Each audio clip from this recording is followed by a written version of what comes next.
Hi friends, success ലൈവിലേക്ക് ഏവർക്കും സ്വാഗതം. ഞാൻ പ്രസന്നകുമാർ. കേരള സിലബസിൽ പഠിക്കാനുള്ള +2 കൊമേഴ്സിൽ വളരെ ഇമ്പോർട്ടന്റ് ആയിട്ടുള്ള 2 കോർ സബ്ജക്റ്റുകളാണ് അക്കൗണ്ടൻസിയും അതുപോലെ തന്നെ ബിസിനസ് സ്റ്റഡീസും. ഇതില് അക്കൗണ്ടൻസി എന്ന് പറയുന്ന പേപ്പറിൽ നമുക്ക് പഠിക്കാനുള്ളത് വളരെ പ്രധാനപ്പെട്ട ഒരു ചാപ്റ്ററാണ് അക്കൗണ്ടിംഗ് ഫോർ പാർട്ണർഷിപ്പ്. ഈ അക്കൗണ്ടിംഗ് ഫോർ പാർട്ണർഷിപ്പ് എന്ന് പറയുന്ന ഒരു ചാപ്റ്റർ മാത്രമേ നമുക്ക് തന്നിട്ടുള്ളൂ. ഇതിനെ 4 ഭാഗമായിട്ടാണ് ഡിവൈഡ് ചെയ്തേക്കുന്നത്. ബേസിക് കോൺസെപ്റ്റ്, അതുപോലെ തന്നെ admission of A partner, retirement and death of A partner, then dissolution. ഇങ്ങനെ 4 ഭാഗങ്ങളായിട്ട് തന്നിരിക്കുന്ന ഈ പാർട്ണർഷിപ്പിൽ നിന്ന് മൊത്തം 40 മാർക്കിനാണ് അക്കൗണ്ടൻസി പബ്ലിക് പരീക്ഷ നടത്തുന്നത്. അപ്പൊ ഈ 40 മാർക്കിനുള്ള പരീക്ഷയ്ക്കുള്ള ഈ പാർട്ണർഷിപ്പ് എന്ന് പറയുന്ന ചാപ്റ്റർ, ആ ഒരു പേപ്പർ ഞാനിതിന് 5-6 മൊഡ്യൂളുകളായി ഞാൻ നിങ്ങളുടെ മുന്നിലേക്ക് പ്രസന്റ് ചെയ്യുകയാണ്. വളരെ ലളിതമായിട്ട് നിങ്ങൾക്ക് മനസ്സിലാവുന്ന ഭാഷയിൽ പരീക്ഷയ്ക്ക് പൂർണ്ണമായും മാർക്ക് കിട്ടത്തക്ക രീതിയിൽ ഞാൻ നിങ്ങളുടെ മുന്നിലേക്ക് ഇത് പ്രസന്റ് ചെയ്യുകയാണ്. എന്റെ പേര് പ്രസന്നകുമാർ എന്നാണ്. ഞാൻ ഹയർ സെക്കൻഡറിയിൽ നിന്ന് റിട്ടയർ ചെയ്ത ഒരു അധ്യാപകനാണ്. അപ്പൊ അതുകൊണ്ട് തന്നെ ഇതിന്റെ പാറ്റേണൊക്കെ എങ്ങനെയാണെന്ന് എനിക്ക് നന്നായിട്ട് അറിയാവുന്നത് കൊണ്ട് അതിന്റെ ബേസിലാണ് എന്റെ ഈ ക്ലാസ് നിങ്ങളുടെ മുന്നിലേക്ക് പ്രസന്റ് ചെയ്യുന്നത്. നിങ്ങൾ എല്ലാവരും ഈ ക്ലാസ് കാണണം. നിങ്ങൾക്ക് ഇഷ്ടപ്പെട്ടു എങ്കിൽ നിങ്ങൾ സബ്സ്ക്രൈബ് ചെയ്യണം, ഷെയർ ചെയ്യണം, ലൈക്ക് ചെയ്യണം. നമുക്ക് നേരെ ക്ലാസ്സിലേക്ക് പോകാം. ആദ്യം നമ്മൾ പഠിക്കാൻ പോകുന്ന അതിന്റെ ബേസിക് കോൺസെപ്റ്റ് അല്ലെങ്കിൽ ഇൻട്രൊഡക്ഷൻ ആണ് പാർട്ണർഷിപ്പ് കൺസേൺ. അതെന്താണെന്നാണ് നമുക്ക് അറിയേണ്ടത്. ഇവിടെ നമ്മൾ പാർട്ണർഷിപ്പ് എന്ന് പറയുന്ന ഓർഗനൈസേഷൻ പഠിക്കുന്നതിന് മുമ്പ് അതിനു മുമ്പുണ്ടായിരുന്ന ഒരു ഓർഗനൈസേഷനെ കുറിച്ച് നമ്മൾ അറിയേണ്ടതുണ്ട്.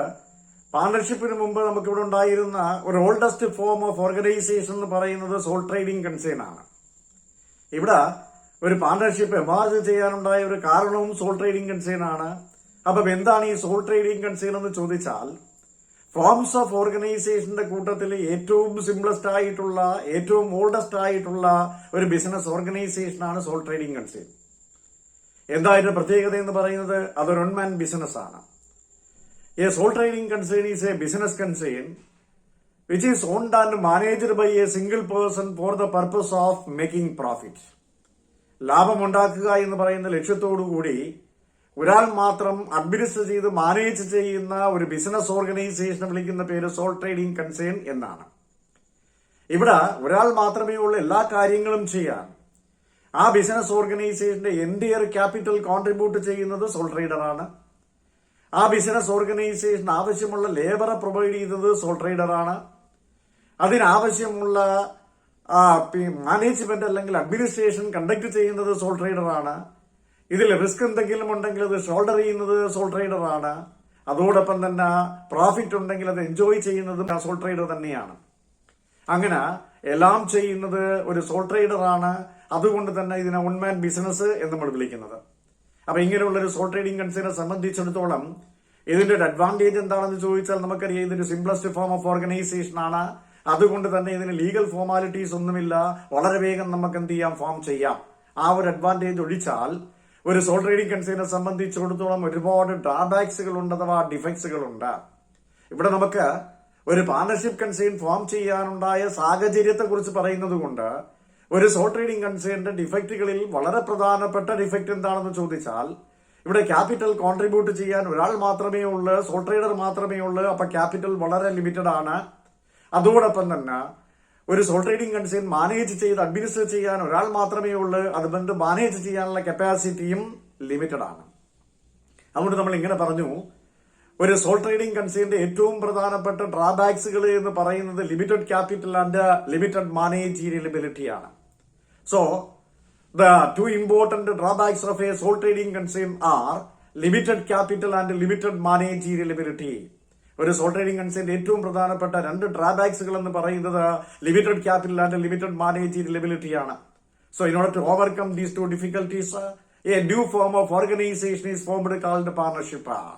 ഇവിടെ എന്താ പറഞ്ഞിരിക്കുന്ന, ഒരു സോൾ ട്രേഡിംഗ് കൺസേണിന്റെ 2 ഡിഫക്റ്റുകൾ പരിഹരിക്കുന്നതിന് വേണ്ടി പുതിയൊരു ബിസിനസ് ഓർഗനൈസേഷനെ കുറിച്ച് നമ്മൾ ചിന്തിച്ചു. അപ്പൊ നമുക്ക് അത് അനന്തരഫലമായി കിട്ടിയ ബിസിനസ് ഓർഗനൈസേഷനെ വിളിക്കുന്ന പേര് പാർട്ണർഷിപ്പ് കൺസേൺ എന്നാണ്. അപ്പോൾ ഒരു പാർട്ണർഷിപ്പ് കൺസേൺ എങ്ങനെയാണ് ഇവിടെ എമർജ് ചെയ്തതെന്ന് ചോദിച്ചാൽ ഒരു സോൾ ട്രേഡിംഗ് കൺസേണിന്റെ ഏറ്റവും പ്രധാനപ്പെട്ട ഡ്രാബാക്സുകളെ ഓവർകം ചെയ്യാനാണ്. അങ്ങനെ ഒരു പാർട്ണർഷിപ്പ് ഇവിടെ ഫോം ചെയ്തു. അപ്പൊ എന്താണ് പാർട്ണർഷിപ്പ് എന്ന് ചോദിച്ചാൽ നക്ഷലി നമുക്ക് പറയാം, a partnership is a voluntary association of 2 or more persons. ഒരു പാർട്ണർഷിപ്പ് എന്ന് പറയുന്നത് 2 or അതിലധികം വ്യക്തികൾ ചേർന്നുണ്ടായ സ്വമേധയാ ഉണ്ടാകുന്ന സംഘടനയാണ് പാർട്ണർഷിപ്പ് എന്ന് പറയുന്നത്. So it is formed and registered under the Indian Partnership Act 1932. ഇത് രജിസ്റ്റർ ചെയ്യുന്നത് അല്ലെങ്കിൽ ഫോം ചെയ്ത് രജിസ്റ്റർ ചെയ്യുന്നത് ഇന്ത്യൻ പാർട്ണർഷിപ്പ് ആക്ട് 1932 ഇതാണ് ഒരു പാർട്ണർഷിപ്പ് എന്ന് പറയുന്നത്. അങ്ങനെയാണ് ഒരു പാർട്ണർഷിപ്പ് ഇവിടെ എമർജ് ചെയ്തത്. എങ്കിലും പാർട്ണർഷിപ്പ് എന്താണെന്ന് നമ്മൾ വളരെ ഡീറ്റെയിൽഡ് ആയിട്ട് മനസ്സിലാക്കേണ്ടതുണ്ട്.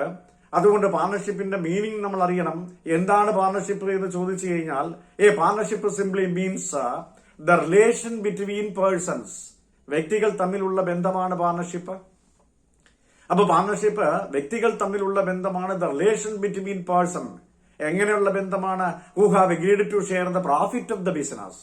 ഒരു ബിസിനസ്സിൽ നമുക്ക് പ്രോഫിറ്റ് എന്തെങ്കിലും ഉണ്ടെങ്കിൽ ആ പ്രോഫിറ്റ് ഡിവൈഡ് ചെയ്യാമെന്ന് പറയുന്ന റിലേഷൻ.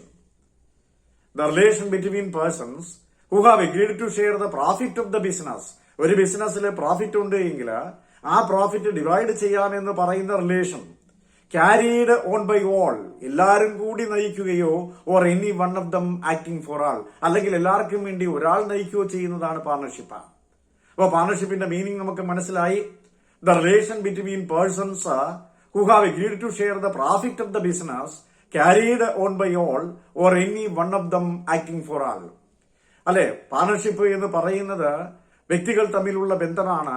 ലാഭമുണ്ടെങ്കിൽ ഡിവൈഡ് ചെയ്യാമെന്ന് പറയുന്ന ബന്ധമാണ്.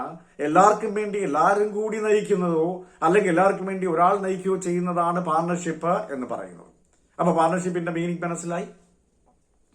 അപ്പൊ ഇങ്ങനെയുള്ള പാർട്ണർഷിപ്പ് നമുക്ക് ഫോം ചെയ്യാൻ എത്ര മെമ്പേഴ്സ് വേണമെന്ന് ചോദിച്ചാൽ, the minimum members required to form a partnership concern is 2. ഒരു പാർട്ണർഷിപ്പ് ഫോം ചെയ്യാൻ മിനിമം മെമ്പേഴ്സ് നമുക്ക് 2 പേർ മതി. അപ്പൊ 2 പേരുണ്ടെങ്കിൽ ഒരു പാർട്ണർഷിപ്പ് ഫോം ചെയ്യാം. And the maximum is 10 in the case of a banking business. അതൊരു ബാങ്കിങ് ബിസിനസ് ആയിട്ടാണ് ഫോം ചെയ്യുന്നതെങ്കിൽ, ബാങ്കിങ് ബിസിനസ് എന്ന് പറഞ്ഞാൽ നമുക്കറിയാം accepting deposit and lending money. അങ്ങനെ ഒരു ഫൈനാൻഷ്യൽ സ്ഥാപനമാണ് അല്ലെങ്കിൽ ബാങ്കിങ് സ്ഥാപനമാണ് പാർട്ണർഷിപ്പിൽ തുടങ്ങുന്നതെങ്കിൽ മിനിമം 2 മെമ്പേഴ്സും മാക്സിമം 10 മെമ്പേഴ്സുമാണ്. അല്ലെങ്കിലോ ട്രേഡിംഗ് കൺസേൺ ആണെങ്കിലോ 20 മെമ്പേഴ്സ് ആണ്. അതുകൊണ്ട് നമ്മൾ ഇങ്ങനെ പറഞ്ഞു, the minimum members required to form a partnership concern is 2. And the maximum is 10 in the case of a banking business and 20 in the case of any other trading activities. മറ്റേതെങ്കിലും business ആണെങ്കിൽ അതിന്റെ maximum members എന്ന് പറയുന്നത് 20 ആണ്. എന്നാൽ 2013 പുതിയ companies act വന്നപ്പം ഒരു പാർട്ണർഷിപ്പിന്റെ മാക്സിമം മെമ്പേഴ്സ് എന്ന് പറയുന്നത് 100 ആക്കിയിട്ടുണ്ട്. അപ്പൊ അതിന്റെ ക്വസ്റ്റ്യൻ വരുന്ന അനുസരിച്ചാണ് നമ്മൾ എഴുതുന്നത്. പുതിയ കമ്പനീസ് ആക്ടും പ്രകാരം ഒരു പാർട്ണർഷിപ്പിന്റെ മാക്സിമം മെമ്പേഴ്സ് എത്രയെന്ന് ചോദിച്ചാൽ 100 ആണ്. അല്ലാത്ത സാഹചര്യങ്ങളിൽ ബാങ്കിങ് ബിസിനസ് ആണെങ്കിൽ 10, ട്രേഡിംഗ് കൺസേൺ എന്ന് പറഞ്ഞാൽ 20. അപ്പൊ നമുക്ക് മാക്സിമം മിനിമം മെമ്പേഴ്സ് മനസ്സിലായി. ഇനി നമുക്ക് പാർട്ണർ ആരാണ്, ഫേം എന്താണെന്ന് അറിയണം. ഒരു പാർട്ണർഷിപ്പ് കോൺസ്റ്റിറ്റ്യൂട്ട് ചെയ്യുന്ന വ്യക്തികളെ നമ്മൾ ഇൻഡിവിജ്വലായി വിളിക്കുന്ന പേര് പാർട്ണർ എന്നാണ്. The person who constitute A partnership concern is individually called as partner and collectively called as firm. ഒരു പാർട്ണർഷിപ്പ് നമ്മൾ ഫോം ചെയ്തു. അങ്ങനെ ഫോം ചെയ്യുന്ന പാർട്ണർഷിപ്പിനകത്തുള്ള പാർട്ണേഴ്സിന് അല്ലെങ്കിൽ വ്യക്തികള് ഇൻഡിവിജ്വലായി നമ്മൾ വിളിക്കുന്ന പാർട്ണറെന്നും അതിനെ കളക്റ്റീവായി വിളിക്കുന്ന പേര് ഫേമും എന്നാണ്. മറന്നു പോകരുത്, കളക്റ്റീവായിട്ട് പാർട്ണേഴ്സ് എന്നല്ല വിളിക്കുന്നത്, ഫേം എന്നാണ് വിളിക്കുന്നത്. അപ്പൊ ഇതാണ് പാർട്ണർ ആരാണ്, ഫേം എന്താണ്. ഇപ്പോൾ നമുക്ക് ഒരു പാർട്ണർഷിപ്പ് എങ്ങനെയാണ് എമർജ് ചെയ്തത്, എന്താണ് ഒരു പാർട്ണർഷിപ്പ്, പാർട്ണർഷിപ്പിന്റെ മീനിങ് എന്താണ്, അതിന്റെ മിനിമം മെമ്പേഴ്സ്, മാക്സിമം മെമ്പേഴ്സ്, അതുപോലെ തന്നെ പാർട്ണർ ആരാണ്, ഫേം എന്താണ് എന്ന് നമുക്ക് മനസ്സിലായി. ഇനി നമുക്കറിയേണ്ടത് ഈ പാർട്ണർഷിപ്പിനെ നമുക്ക് വളരെ കറക്റ്റായിട്ടൊന്ന് മനസ്സിലാക്കുന്നതിന് വേണ്ടി പാർട്ണർഷിപ്പിനെ ഒന്ന് ക്ലാസിഫൈ ചെയ്ത് നോക്കാം നമുക്ക്. So the partnership may be broadly classified in 2. പാർട്ണർഷിപ്പിനെ 2ആയിട്ടാണ് നമ്മൾ ക്ലാസിഫൈ ചെയ്യുന്നത്. അത് ഏതൊക്കെയെന്ന് ചോദിച്ചാൽ, ഒന്ന് ജനറൽ പാർട്ണർഷിപ്പ്, മറ്റൊന്ന് ലിമിറ്റഡ് പാർട്ണർഷിപ്പ്. പാർട്ണർഷിപ്പിന് ബ്രോഡായിട്ട് 2ആയിട്ട് ക്ലാസിഫൈ ചെയ്യുന്നു നമ്മൾ. ഏതൊക്കെയാ? ഒന്ന് ജനറൽ പാർട്ണർഷിപ്പ്, മറ്റൊന്ന് ലിമിറ്റഡ് പാർട്ണർഷിപ്പ് ആണ്. അപ്പൊ ഈ ജനറൽ പാർട്ണർഷിപ്പ് എന്താണെന്ന് വ്യക്തമായി മനസ്സിലാക്കുന്നതിന് വേണ്ടി the general partnership can again be classified in 2. ജനറൽ പാർട്ണർഷിപ്പിനെ വീണ്ടും രണ്ടായിട്ട് നമ്മൾ ക്ലാസിഫൈ ചെയ്യുന്നു. അതേതൊക്കെയെന്ന് ചോദിച്ചു കഴിഞ്ഞാൽ ഒന്ന് പർട്ടിക്കുലർ പാർട്ണർഷിപ്പ്, മറ്റൊന്ന് പാർട്ണർഷിപ്പ് അറ്റ് വിൽ. അങ്ങനെ രണ്ടാണ് പർട്ടിക്കുലർ പാർട്ണർഷിപ്പും പാർട്ണർഷിപ്പ് അറ്റ് വില്ലും. എന്താണ് ഈ പർട്ടിക്കുലർ പാർട്ണർഷിപ്പ് എന്ന് പറയുന്നത്? ഏതെങ്കിലും ഒരു പാർട്ണർഷിപ്പ് നമ്മൾ ഫോം ചെയ്യുന്നത് ഒരു പർട്ടിക്കുലർ പീരീഡ് അല്ലെങ്കിൽ ഒരു പർട്ടിക്കുലർ ബിസിനസിന് വേണ്ടിയാണ്. അതെന്താ നമ്മൾ അങ്ങനെ പറയുന്നത്? നമുക്കറിയാം, ഓണമൊക്കെ വരികയാണ്. അപ്പൊ ഓണം വരുന്ന സമയത്ത് ഒരു 4-5 ദിവസത്തേക്ക് വേണ്ടി ഓണച്ചന്തകൾ ആരംഭിക്കും. അപ്പൊ ഈ ഓണച്ചന്ത എന്ന് പറയുമ്പോൾ ഓണം എന്ന് പറയുന്ന ഫെസ്റ്റിവലിന് വേണ്ടി മാത്രം ആരംഭിക്കുന്നതാണ്. അതല്ലെങ്കിൽ ദീപാവലി വരുന്ന സമയത്ത് പടക്ക കച്ചവടം എന്ന് പറയുന്നത് 2-3 ദിവസത്തേക്ക് മാത്രമാണ്. ഈ ദീപാവലി കഴിയുമ്പോഴത്തേക്ക് പടക്ക കച്ചവടം അവസാനിക്കും, ഓണച്ചന്ത ഓണം കഴിയുമ്പോൾ അവസാനിക്കും. ഇനി അത് അവസാനിപ്പിക്കുകയല്ല, ഓട്ടോമാറ്റിക്കായിട്ട് ഡിസോൾവ് ചെയ്ത് പോവുകയാണ് ചെയ്യുന്ന. ആ പീരീഡ് കഴിയുമ്പോഴത്തേക്ക് ഓണച്ചന്ത തുടങ്ങിക്കഴിഞ്ഞാൽ ഓണം കഴിയുമ്പോൾ പിന്നെ ആരും വാങ്ങാറില്ല. അപ്പൊ അതുകൊണ്ട് ആ ബിസിനസ് അവിടെ വെച്ച് ഓട്ടോമാറ്റിക്കായിട്ട് ഡിസോൾവ് ചെയ്യും. അങ്ങനെ ഏതെങ്കിലും ഒരു പാർട്ണർഷിപ്പ് ബിസിനസ് നമ്മൾ ഫോം ചെയ്യുന്നത് ഒരു പർട്ടിക്കുലർ പീരീഡ് അല്ലെങ്കിൽ പർട്ടിക്കുലർ ബിസിനസിന് വേണ്ടിയാണ് എങ്കിൽ അതിനെ വിളിക്കുന്ന പേര് പർട്ടിക്കുലർ പാർട്ണർഷിപ്പ് എന്നാണ്. എന്താ നമ്മൾ പറഞ്ഞ A partnership is formed for a particular period or for a particular business. It is called a particular partnership. So it will be automatically dissolved after the completion of the business or a period. അതിന്റെ period അവസാനിക്കുമ്പോഴോ അല്ലെങ്കിൽ ആ business അവസാനിക്കുമ്പോഴോ automatic ആയിട്ട് ആ business എന്ത് ചെയ്യും? Dissolve ആയി പോകും. ഇതിനാ വിളിക്കുന്ന പേര് പർട്ടിക്കുലർ പാർട്ണർഷിപ്പ് എന്നാണ്. അപ്പൊ ക്ലിയർ ആയല്ലോ? അപ്പൊ പർട്ടിക്കുലർ പാർട്ണർഷിപ്പ് എന്താണെന്ന് ചോദിച്ചപ്പോൾ നമ്മൾ പറഞ്ഞു, a partnership is formed for a particular period or for a particular business. It may be automatically dissolved after the completion of a particular period. അല്ലെങ്കിൽ പർട്ടിക്കുലർ ബിസിനസ് അത് കഴിയുമ്പോഴത്തെ ആ ബിസിനസ് അവിടെ വെച്ച് എന്ത് ചെയ്യും? അവസാനിക്കും. ഇതിനെ വിളിക്കുന്ന പേര് പർട്ടിക്കുലർ പാർട്ണർഷിപ്പ് എന്നാണ്. ഇനി രണ്ടാമത്തെ ജനറൽ പാർട്ണർഷിപ്പിന്റെ രണ്ടാമത്തെ ക്ലാസിഫിക്കേഷൻ എന്ന് പറയുന്നത് പാർട്ണർഷിപ്പ് അറ്റ് വില്ലാണ്. ഇതിന്റെ ജസ്റ്റ് ഓപ്പോസിറ്റ് ആണ്. When a partnership is formed not for a particular period or for a particular business. ഏതെങ്കിലും ഒരു പാർട്ണർഷിപ്പ് ഫോം ചെയ്യുന്നത് ഒരു പർട്ടിക്കുലർ ബിസിനസിനോ അല്ലെങ്കിൽ ഒരു പർട്ടിക്കുലർ പീരീഡിന് വേണ്ടിയോ അല്ല എങ്കിൽ അതിനെ വിളിക്കുന്ന പേര് പാർട്ണർഷിപ്പ് അറ്റ് വിൽ എന്നാണ്. അപ്പൊ അങ്ങനെയുള്ള പാർട്ണർഷിപ്പിന്റെ ഒരു പ്രത്യേകത എന്താണെന്ന് നമ്മൾ ചോദിച്ചു കഴിഞ്ഞാൽ, it will be continued on the basis of the will and pleasure of the partners. ആ പാർട്ണേഴ്സിന്റെ ഇഷ്ടാനുസരണം നീണ്ടുപോകുന്ന പാർട്ണർഷിപ്പിനെ വിളിക്കുന്ന പേര് പാർട്ണർഷിപ്പ് അറ്റ് വിൽ എന്നാണ്. അപ്പൊ പാർട്ണർഷിപ്പ് അറ്റ് വിൽ എന്ന് പറഞ്ഞാൽ ഇത് ഫോം ചെയ്യുന്നത് ഒരു പർട്ടിക്കുലർ പീരീഡിലേക്കല്ല അല്ലെങ്കിൽ ഒരു പർട്ടിക്കുലർ ബിസിനസിന് വേണ്ടിയല്ല എങ്കിൽ ഇതിനെ വിളിക്കുന്ന പേര് പാർട്ണർഷിപ്പ് അറ്റ് വിൽ എന്നാണ്. ഇത് പാർട്ണേഴ്സിന്റെ വിംസ് ആൻഡ് ഫാൻസി, പാർട്ണേഴ്സിന്റെ ഇഷ്ടാനുസരണം, വിൽ ആൻഡ് പ്ലഷർ അനുസരിച്ച് ഇത് നീണ്ടുപോകുന്ന പാർട്ണർഷിപ്പിനെ വിളിക്കുന്ന പേര് പാർട്ണർഷിപ്പ് അറ്റ് വിൽ എന്നാണ്. അങ്ങനെ പർട്ടിക്കുലർ പാർട്ണർഷിപ്പും പാർട്ണർഷിപ്പ് അറ്റ് വില്ലും കൂടെ ചേർന്നിട്ട് ഒരുമിച്ച് വിളിക്കുന്ന പേരാണ് ജനറൽ പാർട്ണർഷിപ്പ്. ഇനി രണ്ടാമത്തെ ഒരു പാർട്ണർഷിപ്പ് ഉണ്ട്, അതിനെ നമ്മൾ വിളിക്കുന്ന പേര് ലിമിറ്റഡ് പാർട്ണർഷിപ്പ് എന്നാണ്. എന്താ ഈ ലിമിറ്റഡ് പാർട്ണർഷിപ്പ് എന്ന് പറയുന്നത്? These type of partnership are not existed in India. ഇന്ത്യയിൽ നിലവിലില്ലാത്തൊരു പാർട്ണർഷിപ്പാണ്. ഇത് രജിസ്റ്റർ ചെയ്യുന്നത് ഒരിക്കലും എന്തിലല്ല, ഇന്ത്യൻ പാർട്ണർഷിപ്പ് ആക്ട് 1932 പകരം ഇത് രജിസ്റ്റർ ചെയ്യുന്നത് ലിമിറ്റഡ് പാർട്ണർഷിപ്പ് ആക്ട് 1907 ആണ്. 1907 ലിമിറ്റഡ് പാർട്ണർഷിപ്പ് ആക്ടിലാണ് ഇത് രജിസ്റ്റർ ചെയ്യുന്നത്. എന്തുകൊണ്ടാണ് ഇന്ത്യയിൽ ഇങ്ങനെ ഒരു പാർട്ണർഷിപ്പ് ഇല്ലാത്തതെന്ന് ചോദിച്ചാൽ നമുക്കറിയാം, ഒരു പാർട്ണർഷിപ്പിനകത്തുള്ള പാർട്ണേഴ്സിന്റെ ലയബിലിറ്റി എല്ലായ്പ്പോഴും അൺലിമിറ്റഡ് ആണ്. ഇവിടെ ലിമിറ്റഡ് പാർട്ണർഷിപ്പ് എന്ന് പറഞ്ഞാൽ it is very clear in its name, limited partnership. ഇവിടെ liability of the partners is limited. പാർട്ണേഴ്സിന്റെ ലയബിലിറ്റി ലിമിറ്റഡ് ആണ്. അപ്പൊ പാർട്ണേഴ്സിന്റെ ലയബിലിറ്റി ലിമിറ്റഡ് ആയിട്ടുള്ള പാർട്ണർഷിപ്പിനെ നമ്മൾ വിളിക്കുന്ന പേര് ലിമിറ്റഡ് പാർട്ണർഷിപ്പ് എന്നാണ്. ഈ പാർട്ണർഷിപ്പ് രജിസ്റ്റർ ചെയ്യുന്ന ആക്ട് എന്ന് പറയുന്ന ലിമിറ്റഡ് പാർട്ണർഷിപ്പ് ആക്ട് 1907 ആണ്. These type of partnership are not found in India. ഇത് യൂഷ്വലായി നമുക്ക് കാണാൻ പറ്റുന്ന USA പോലുള്ള രാജ്യങ്ങളിലാണ്. അപ്പൊ ഇങ്ങനെയുള്ള പാർട്ണർഷിപ്പിനെ വിളിക്കുന്ന പേര് ലിമിറ്റഡ് പാർട്ണർഷിപ്പ് എന്നാണ്. ഇങ്ങനെ രണ്ടു തരം പാർട്ണർഷിപ്പ് ഉണ്ട്, general partnership and limited partnership. ഇതാണ് നമ്മൾ ഇൻട്രൊഡക്ഷനിൽ പറഞ്ഞത്. അപ്പൊ എങ്ങനെയാണ് പാർട്ണർഷിപ്പ് ഇവിടെ എമർജ് ചെയ്തത്, എന്താണ് ഒരു പാർട്ണർഷിപ്പ് എന്ന് പറയുന്നത്, അതിന്റെ ആക്ട് എന്താണ് എന്ന് നമ്മൾ പറഞ്ഞു. ആ പാർട്ണർഷിപ്പിന്റെ മീനിങ് പറഞ്ഞു, മിനിമം മെമ്പേഴ്സ്, മാക്സിമം മെമ്പേഴ്സ് പറഞ്ഞു, പാർട്ണർ ആരാണ്, ഫേം എന്താണെന്ന് പറഞ്ഞു. അല്ലെ, പാർട്ണർഷിപ്പിന്റെ ക്ലാസിഫിക്കേഷൻ നമ്മൾ ജനറൽ പാർട്ണർഷിപ്പിനകത്തുള്ള പർട്ടിക്കുലർ പാർട്ണർഷിപ്പും പാർട്ണർഷിപ്പ് അറ്റ് വില്ലും പറഞ്ഞു. ഇപ്പം നമ്മൾ ലിമിറ്റഡ് പാർട്ണർഷിപ്പ് പറഞ്ഞു. ഇതാണ് അതുമായി ബന്ധപ്പെട്ട ഇൻട്രൊഡക്ഷൻ എന്ന് നമ്മൾ പറയുന്നത്. ഇനി ഇവിടെ നമുക്ക് എല്ലാ തിയറികളും പഠിക്കേണ്ട കാര്യമില്ല. പരീക്ഷയെ മാത്രം ബേസ് ചെയ്തുകൊണ്ട് പരീക്ഷയിൽ ചോദിക്കാൻ സാധ്യതയുള്ള കാര്യങ്ങൾ മാത്രം ഉൾപ്പെടുത്തിക്കൊണ്ടാണ് നമ്മളിവിടെ തിയറിയെ കംപ്ലീറ്റ് ചെയ്യുന്നത്. അപ്പൊ പ്രോബ്ലം ചെയ്യുന്നതിന് ആവശ്യമായിട്ടുള്ള തിയറിയും പരീക്ഷയിൽ ചോദിക്കാൻ ആവശ്യമായിട്ടുള്ള തിയറിയുമാണ് നമ്മൾ ഇവിടെ ചെയ്യുന്നത്. അപ്പൊ അതുകൊണ്ട് തന്നെ ഇനി നമുക്ക് അറിയേണ്ട അടുത്ത വളരെ പ്രധാനപ്പെട്ട ഒരു ആസ്പെക്ട് എന്ന് പറയുന്നത് പാർട്ണർഷിപ്പ് ഡീഡ് അല്ലെങ്കിൽ പാർട്ണർഷിപ്പ് എഗ്രിമെന്റ് ആണ്. അപ്പൊ എന്താണ് ഈ പാർട്ണർഷിപ്പ് എഗ്രിമെന്റ് അല്ലെങ്കിൽ പാർട്ണർഷിപ്പ് ഡീഡാണ്? ഒരു പാർട്ണർഷിപ്പ് എഗ്രിമെന്റ് എന്താണെന്ന് ചോദിച്ചു കഴിഞ്ഞാൽ a partnership is formed by an agreement between the partners. ഒരു പാർട്ണർഷിപ്പ് ഫോം ചെയ്യുന്നത് പാർട്ണേഴ്സ് തങ്ങളിലുള്ള ഒരു എഗ്രിമെന്റ് മുഖാന്തരമാണ്. Such agreement is called partnership agreement. എന്താണ് ഇവിടെ പാർട്ണർഷിപ്പ് എഗ്രിമെന്റ്? നമ്മള് ഒരു ബസ്സിൽ കയറി ടിക്കറ്റ് എടുത്തു, നമുക്കൊരു സ്ഥലത്ത് ഇറങ്ങണം. അപ്പൊ ടിക്കറ്റ് എടുത്തു കഴിയുമ്പോൾ തന്നെ നമ്മൾ പറയാതെ തന്നെ കണ്ടക്ടറും നമ്മളുമായിട്ട് അവിടെ ഒരു എഗ്രിമെന്റ് ഉണ്ടാവുകയാണ്, ഒരു ഇംപ്ലൈഡ് എഗ്രിമെന്റ് ഉണ്ടാവുകയാണ്. നമ്മളെ സുരക്ഷിതമായിട്ട് അവിടെ എത്തിച്ചുകൊള്ളാമെന്നാണ്. എന്ന് പറയുന്നത് പോലെ ഒരു പാർട്ണർഷിപ്പിൽ പാർട്ണേഴ്സ് പരസ്പരം സംസാരിച്ചാലും ഇല്ലെങ്കിലും ശരി തന്നെ ഒരു പാർട്ണർഷിപ്പ് ഫോം ചെയ്യുന്നതോടുകൂടി അറിയാതെയോ അറിഞ്ഞുകൊണ്ടോ അവിടെ ഒരു എഗ്രിമെന്റ് ഫോം ചെയ്യുന്നുണ്ട്. ആ എഗ്രിമെന്റ് നമ്മൾ വിളിക്കുന്ന പേര് പാർട്ണർഷിപ്പ് എഗ്രിമെന്റ് എന്നാണ്. അപ്പൊ ഇങ്ങനെയുള്ള ഒരു പാർട്ണർഷിപ്പ് എഗ്രിമെന്റ് എന്ന് പറയുന്നത് വേണമെങ്കിൽ ഓറൽ ആവാം അല്ലെങ്കിൽ റിട്ടൺ ആവാം. പാർട്ണർഷിപ്പ് എഗ്രിമെന്റ് വാക്കാൽ പറയാം അല്ലെങ്കിൽ എഴുതി പിടിപ്പിക്കാം.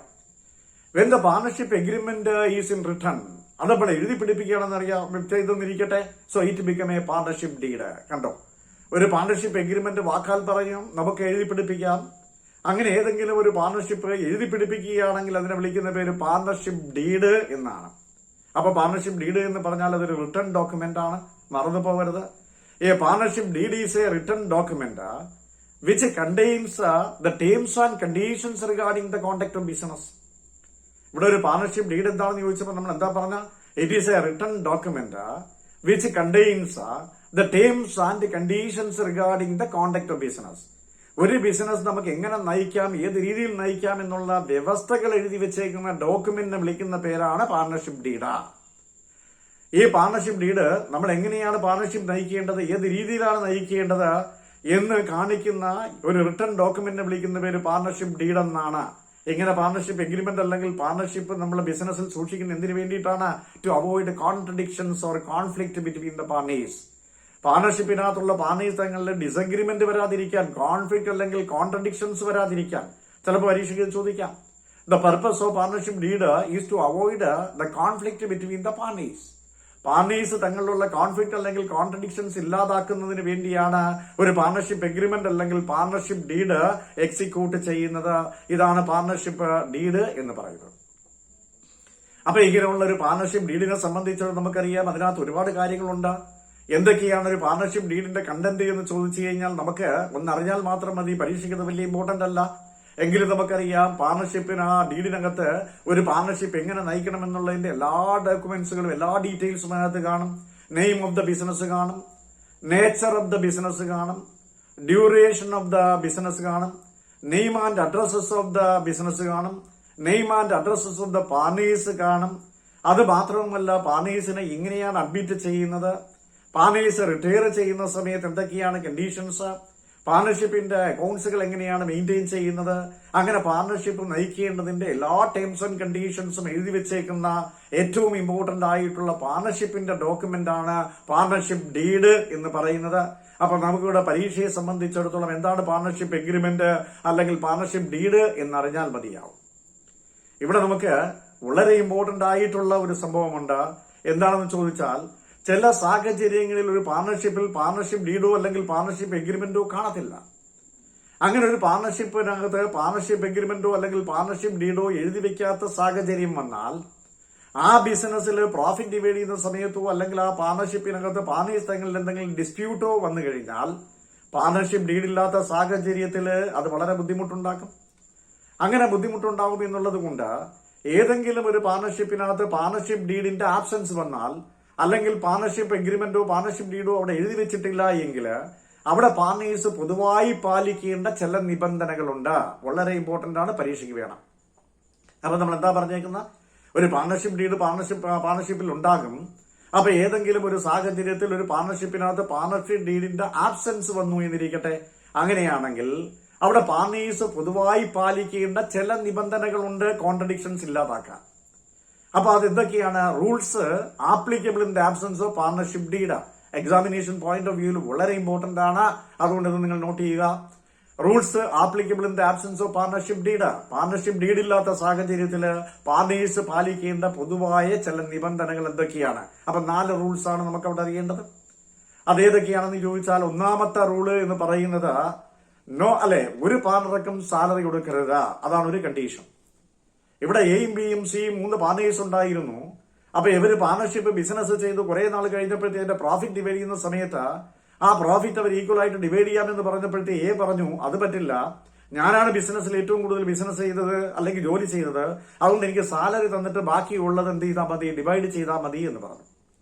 അപ്പൊ ബി വിടുവോ? അപ്പൊ ബി പറഞ്ഞു, എന്താ, ഞാനാണ് ഒരുപാട് ബിസിനസ് വേറെ ചെയ്തിരുന്നു, അപ്പൊ എനിക്ക് കമ്മീഷൻ വേണം, അപ്പൊ കമ്മീഷൻ മാറ്റി വെച്ചിട്ട് ബാക്കി ഡിവൈഡ് ചെയ്താൽ മതി എന്ന് പറഞ്ഞു. എങ്ങനെ ഓരോ പാർട്ണറും അങ്ങനെ പറയുകയാണെങ്കിൽ തീർച്ചയായും അവിടെ കോൺട്രഡിക്ഷൻസ് ഉണ്ടാവും, ബിസിനസ് കണ്ടിന്യൂ ചെയ്യാൻ പറ്റത്തില്ല. അപ്പൊ അതിനെ നമുക്ക് ഓവർകം ചെയ്യുന്നതിന് വേണ്ടിയിട്ടാണ് റൂൾസ് കൊണ്ടുവന്നിരിക്കുന്നത്. 4 റൂൾസ് ആണ്. അങ്ങനെ ഏതെങ്കിലും ഒരു പാർട്ണർഷിപ്പ് ഡീഡില്ലാത്ത സാഹചര്യം വന്നാൽ അവിടെ 4 നിബന്ധനകൾ പാലിക്കണം. ഒന്നാമത്തെ റൂൾ അല്ലെങ്കിൽ നിബന്ധന, no salary will be allowed to any of the partners. ഒരു പാർട്ണർക്കും സാലറി കൊടുക്കരുത്. അതാണ് ഒരു case. No salary will be allowed to any of the partners. ഒരു പാർട്ണർക്കും സാലറി കൊടുക്കാൻ പാടില്ല. 2, the profit or loss of the business should be shared equally among the partners. അവിടെ പ്രോഫിറ്റോ ലോസോ ഉണ്ടെങ്കിൽ തുല്യമായി ഡിവൈഡ് ചെയ്യണം. അവിടെ വേറെ കണ്ടീഷൻസ് ഒന്നുമില്ല. പ്രോഫിറ്റോ ലോസോ ഉണ്ടെങ്കിൽ തുല്യമായി ഡിവൈഡ് ചെയ്യണം. അതാണ് രണ്ടാമത്തെ റൂൾ. അപ്പൊ 2 റൂളായി. ഒന്നാമത്തെ റൂൾ എന്താ? No salary will be allowed to any of the partners. 2, the profit or loss of the business should be shared equally among the parties. 2 റൂളായി. 3, partners കൊണ്ടുവരുന്ന ക്യാപിറ്റലിന് ഇൻട്രസ്റ്റ് അലോ ചെയ്യാൻ പാടില്ല. അവരെടുത്തുകൊണ്ട് പോകുന്ന ഡ്രോയിങ്സിന് ഇൻട്രസ്റ്റ് ചാർജ് ചെയ്യാനും പാടില്ല. അതാണ് 3ാമത്തെ കേസ്. ഒന്നുകൂടെ, partners കൊണ്ടുവരുന്ന ക്യാപിറ്റലിന് interest hello ചെയ്യാനും അവരെടുത്തുകൊണ്ട് പോകുന്ന ഡ്രോയിങ്സിന് ഇൻട്രസ്റ്റ് ചാർജ് ചെയ്യാനും പാടില്ല. എങ്ങനെ പറഞ്ഞു നമ്മള്? No interest will be allowed to partners capital and charge to partners drawings. അപ്പൊ 3ാമത്തെ പ്രിൻസിപ്പിൾ മനസ്സിലായല്ലോ. അപ്പൊ ആദ്യത്തെ നമ്മൾ പറഞ്ഞു no salary will be allowed to any of the partners. രണ്ടാമത് നമ്മൾ പറഞ്ഞു the profit or loss should be shared equally among the partners.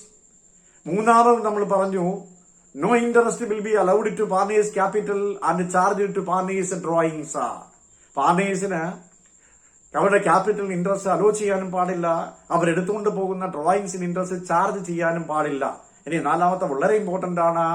ഏതെങ്കിലും ഒരു പാർട്ണർ അവർ കൊടുത്തേക്കുന്ന ക്യാപിറ്റലിനുപരിയായി പേയ്മെന്റ് ലോൺ കൊടുത്താൽ അവർക്ക് മാക്സിമം 6% ഇൻട്രസ്റ്റ് ഒരു വർഷം കിട്ടാൻ അവകാശമുണ്ട്. വളരെ ഇമ്പോർട്ടന്റ് ആണ്. 6% നിങ്ങൾ നോട്ട് ചെയ്യുക. വരുന്ന പരീക്ഷയുടെ 1 മാർക്കിന്റെ ഒരു ക്വസ്റ്റൻ ആണ്. വളരെ വളരെ ഇമ്പോർട്ടന്റ് ആണ്. നമ്മൾ പറഞ്ഞു ഏതെങ്കിലും ഒരു പാർട്ണർ പേയ്മെന്റ് ലോൺ കൊടുത്തു, അവരെ ക്യാപിറ്റലിനുപരിയായിട്ട് അവർക്ക് ഒരു വർഷം 6% പലിശ കിട്ടാൻ അവകാശമുണ്ട്. That means if any one of the partners gives loan to the firm, അല്ലെ ഏതെങ്കിലും ഒരു പാർട്ണർ ലോൺ കൊടുത്തു, ഇൻ അഡീഷൻ ടു ഹിസ് ക്യാപിറ്റലിന് ഉപരിയായിട്ടാണ്, he has a right to get maximum 6% interest per annum. അയാൾക്ക് മാക്സിമം 6% ഇൻട്രസ്റ്റ് കിട്ടാൻ അവകാശമുണ്ട്. അതാണ് അടുത്ത കേസ്. അപ്പൊ 4 കണ്ടീഷൻസ് ആയി. എന്തൊക്കെയാണ് നമ്മൾ പറഞ്ഞത്? No salary will be allowed to any of the partners. The profit or loss of the business should be shared equally among the partners. No interest will be allowed to partners capital and charge to partners drawings. ഇനി 4ാമത് പറഞ്ഞു if any one of the partner gives loan to the firm. ഏതെങ്കിലും ഒരു partner loan കൊടുത്തു എന്നിരിക്കട്ടെ, he has a right to get maximum 6% interest per annum. അയാൾക്ക് 6% പലിശ കിട്ടാൻ അവകാശമുണ്ട്. ഇതാണ് rules applicable in the absence of partnership deed എന്ന് നമ്മൾ പറഞ്ഞത്. അപ്പൊ ഇവിടെ നമ്മൾ എന്തൊക്കെ പറഞ്ഞു ഇന്ന്? പാർട്ണർഷിപ്പ് എന്താണെന്നും പാർട്ണർഷിപ്പിന്റെ മീനിങ്ങും, അതുപോലെ തന്നെ പാർട്ണർഷിപ്പിന്റെ minimum members, maximum members, partner ആരാണ്, ഫേം എന്താണ്, പാർട്ണർഷിപ്പിന്റെ ക്ലാസിഫിക്കേഷൻസ് എന്തൊക്കെയാണ്, അതിൽ പർട്ടിക്കുലർ പാർട്ണർഷിപ്പ് ടിവില്, ലിമിറ്റഡ് പാർട്ണർഷിപ്പ്, ഇപ്പം നമ്മള് partnership agreement or partnership deed, rules applicable in the absence of partnership deed. അപ്പൊ ഇതാണ് നമുക്ക് പഠിക്കാനുള്ള ഇൻട്രൊഡക്ഷൻ എന്ന് പറയുന്നത്. ഞാൻ ഈ പാർട്ണർഷിപ്പുമായി ബന്ധപ്പെട്ട് നിങ്ങൾക്ക് ഒരു ഇൻട്രൊഡക്ഷൻ നമ്മൾ നന്നായിട്ട് എടുത്തിട്ടുണ്ട്. ഇനി ഇതിന്റെ തുടർച്ചയായിട്ട് നമുക്ക് ഇതിന്റെ അക്കൗണ്ട്സുകളും മറ്റു കാര്യങ്ങളും ഒക്കെയാണ്. അപ്പൊ അത് നമ്മൾ അടുത്ത വീഡിയോയിൽ നിങ്ങളെ മുന്നിലേക്ക് പ്രസന്റ് ചെയ്യുന്നതാണ്. അപ്പൊ നിങ്ങൾക്ക് ഇത് മനസ്സിലായി എങ്കിൽ തീർച്ചയായും നിങ്ങൾ ഇത് സബ്സ്ക്രൈബ് ചെയ്യണം, ഷെയർ ചെയ്യണം, മറ്റുള്ളവർക്ക് നിങ്ങളുടെ സുഹൃത്തുക്കൾക്കെല്ലാം ഇത് ട്രാൻസ്ഫർ ചെയ്യണം. നമുക്ക് അടുത്ത വീഡിയോ ആയിട്ട് വീണ്ടും കാണാം. അടുത്ത വീഡിയോ കുറച്ചുകൂടെ ലെങ്തി ആയിരിക്കും. അത് പ്രോബ്ലമൊക്കെ നമ്മൾ തുടങ്ങുന്ന വീഡിയോ ആണ്. അപ്പം നിങ്ങൾ എല്ലാവരും സഹകരിക്കും എന്നുള്ള പ്രതീക്ഷയിൽ നമുക്ക് വീണ്ടും കാണാം. താങ്ക്സ്.